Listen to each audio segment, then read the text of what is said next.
ஈஷா காவேரி கூக்குரல் சார்பில் நீடித்த நிலைத்த நிரந்தர விவசாயம் ஒருமுறை நடவு ஆயுள் முழுவதும் வரவு என்ற பெயரில் ஓசூரில் வருகிற 27ஆம் தேதி நடைபெறும் கருத்தரங்கில் விவசாயிகள் பங்கேற்க அழைப்பு விடுக்கப்பட்டுள்ளது.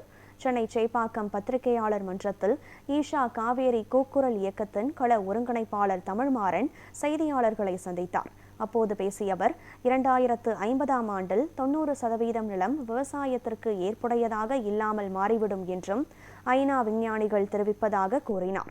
இதனையடுத்து ஓசூரில் வருகிற 27ஆம் தேதி ஈஷா காவேரி கூக்குரல் இயக்கம் சார்பில் நடைபெறும் நீடித்த நிலைத்த நிரந்தர விவசாயம் ஒருமுறை நடவு ஆயுள் முழுவதும் வரவு என்ற கருத்தரங்கில் விவசாயிகள் பங்கேற்க அழைப்பு விடுக்கப்பட்டது.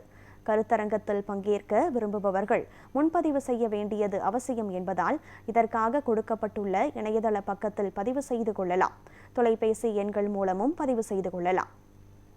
டிசம்பர் 27ஆம் தேதி ஒசூரில் நீடித்த நிலைத்த நிரந்தர விவசாயங்கிற தலைப்பில் ஒரு முறை நடவு பண்ணால் ஆயுள் முழுவதும் வரவுங்கிற தலைப்பில் பண்ணுறோம்.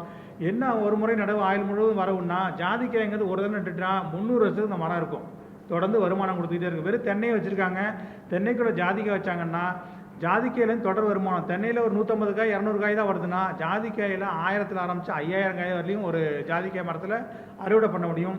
10 மடங்கு ஜாதிக்காயில் தென்னையோட அதிக வருமானம் பண்ண முடியும். நம்ம ட்ரைனிங் நடத்திட்டு இருக்கோம். அது நிறையா சாத்தியப்படுத்தி விவசாயிகள் நேரடியாக வந்து அங்கே பேசுகிறாங்க இந்த ப்ரோக்ராமில். அதேமாதிரி அவகோடா வந்து பார்த்தீங்கன்னா ஒரு தடவை நடவு பண்ணால் 100 ஆண்டுகளுக்கு இந்த மரம் இருக்கும். ஒரு மரத்துலேருந்து 1 லட்ச ரூபா சம்பாரிச்ச விவசாயிகள்லாம் இருக்கிறாங்க ஜாதிக்காயில். இப்போ அவங்கெல்லாம் வந்து அந்த கருத்தரங்கத்தில் தன்னுடைய அனுபவத்தை பகிர போகிறாங்க. அதேமாதிரி மிளகு விவசாயத்தில் வெற்றிகரமாக பண்ண புதுக்கோட்டை விவசாயிகள் அவங்க தான் தமிழ்நாட்டுக்கு முன்னோடியாக இருந்தாங்க. அவங்களும் வந்து இந்த ப்ரோக்ராமில் தன்னுடைய அனுபவத்தை பகிர போகிறாங்க. இது மட்டும் இல்லாமல் நிறைய தலைப்புகள் இதில் இருக்குது. பார்த்திங்கன்னா சந்தனம் வந்து இன்றைக்கி பார்த்திங்கன்னா தமிழ்நாட்டில் எல்லா பகுதியிலும் வரக்கூடிய மரம். இது வந்து இப்போ விவசாயிக்கு மிகப்பெரிய பொருளாதாரத்தை கொடுக்கக்கூடிய மரம். ஒரு 15லேருந்து 18 வருஷத்தில் ஒரு மரத்தில் 1 லட்ச ரூபா வருதுன்னு விஞ்ஞானிகள் சொல்கிறாங்க. இது உலகம் பூரா நம்ம விஞ்ஞானிகளே பல நாடுகளுக்கு போய் இதை வளர்த்து கொடுத்துருக்காங்க.